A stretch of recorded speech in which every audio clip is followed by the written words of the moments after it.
An annual dog meat eating festival held in Yulin, China, is sparking outrage from animal rights activists around the world. The Yulin Dog Meat Festival is held every June to celebrate the summer solstice, which falls on the 21st, in what many may consider a tradition spanning over a decade. However, according to Dr. Peter Li, China policy specialist for Humane Society International, this festival was created by Yulin's dog meat traders. He also points to studies conducted in Yulin, which disproved claims that dog meat is a regular source of protein for rural people or is a household food in China. So is this controversial tradition fabricated? Joining us now to talk more on this is Dr. Peter Li himself. Dr. Li, welcome to Forum Daily. Good to be here. So, as we mentioned, this controversial festival has long been thought to be a cultural tradition, and those who are in favor of it often say, what's the difference between a chicken's life and a dog's life? But it's interesting that you point to research that highlights that dog meat or cat meat is not a traditional part of Chinese diets. So, can you tell our viewers a little bit more about this? What are the facts when it comes to this? Morally, dogs and pigs and cattle are the same. There is no difference morally. However, and sadly, pork and chicken are household food, traditional food in China, but dog meat is not household food. I'll give you three examples to support this, argument. First, majority of the Chinese people do not eat dog meat. Second, if you go to an average Chinese family, you open the refrigerator, you are absolutely not likely to see dog meat in the refrigerator. And thirdly, the national consumption survey in China conducted in 2016, and also recently a consumption survey in Yulin confirmed that dog meat is not a household food of the Chinese people.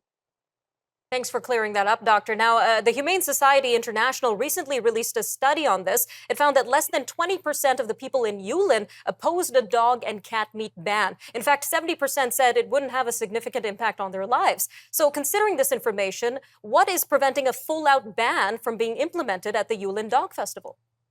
Yes, dog meat consumption is limited to a very small number of people. But why the obstacle to outlawing this trait? I would say local authorities lack the political determination to outlaw it because they are concerned about employment, about livelihood of the small number of dog meat traders.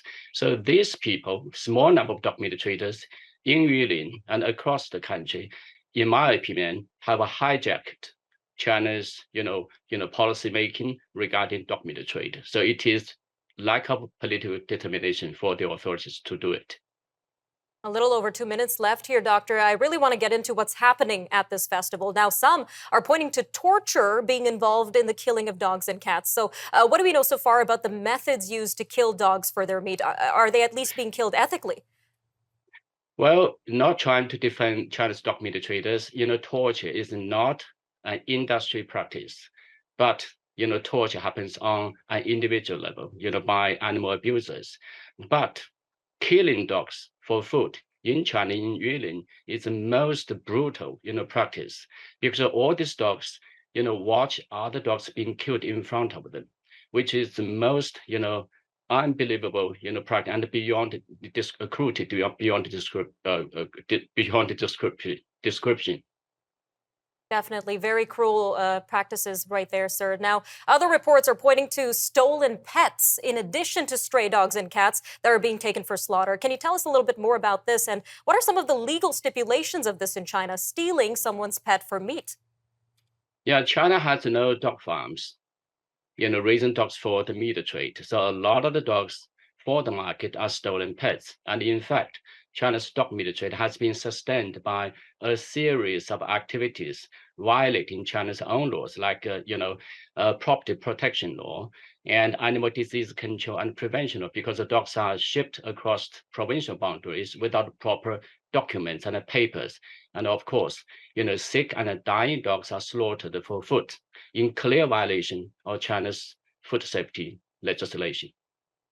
All right, Doctor, a quick 30 seconds left here, but people watching this, a lot of them might want to help, maybe by fostering or adopting a rescued dog from the festival, funding rescue charities, or even going to China and volunteering themselves. So what is your advice to these individuals? Humane Society International has been leading a global campaign against dog meat trade in Asia and across the world. And we have partner groups in China, in Vietnam, in Indonesia, and of course, South Korea to end the dog meat trade. So if people want to, support us, follow Humane Society International for the latest campaign and progress.